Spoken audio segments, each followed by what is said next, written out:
السلام علیکم سامعین، سردیاں آ چکی ہیں تو اس میں بہت زیادہ سانس کے پرابلم ہو جاتے ہیں اور بچوں کو کھانسی وغیرہ بھی آتی ہے، اور جن کو دمے کی شکایتیں استھما کی، ان کے لیے بھی زیادہ پرابلم ہو جاتا ہے۔ تو میں آپ کو ایک نسخہ بتانے والی ہوں طب نبوی سے، جو شہد کے ساتھ بنتا ہے۔ تو نسخہ کچھ یوں ہے کہ آپ 4 چیزیں بازار سے پنسار کی دکان سے لے لیں۔ سنا مکی 4 تولہ، منقہ 1 تولہ، بنقشہ 1 تولہ، شہد آدھ پاؤ۔ بیری کا شہد ہو یا پھر خالص شہد مل جائے، چھوٹا یا بڑا، تو بہت اچھی بات ہے۔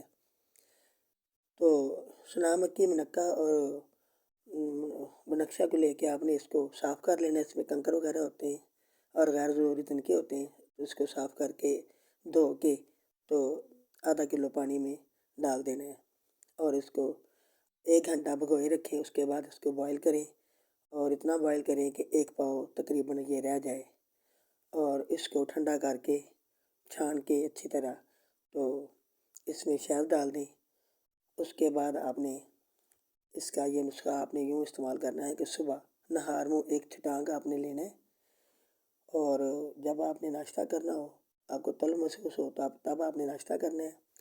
یہ بوڑھوں کے لیے، بچوں کے لیے، بڑوں کے لیے، مردوں کے لیے، عورتوں کے لیے، سب کے لیے بہت زیادہ مفید ہے، اور آپ اس نسخے سے بہت زیادہ مستفید ہوں گے۔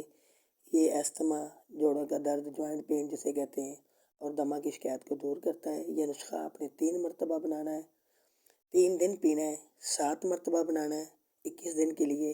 3 دن پینا ہے آپ نے، ایک نسخہ بنانا ہے، تو صبح آپ نے 1 چھٹانک منہ نہار پینی ہے 3 دن کے لیے، پھر آپ نے دوبارہ بنانا ہے، پھر آپ نے ایسے کرنا ہے 7 بار آپ نے ایسے نسخہ بنانا ہے، اور انشاءاللہ تعالیٰ یہ آپ کو بہت زیادہ تندرست کر دے گا، ٹھیک کر دے گا، اور آپ کی یہ شکایت دمے کی ختم ہو جائے گی، جڑ سے اکھڑ جائے گی، اور یہ بہت زیادہ مستفید ہے۔ تو ہمارے چینل کو سبسکرائب کریں، لائک کریں، اپنا بہت زیادہ خیال رکھیں۔ اللہ حافظ۔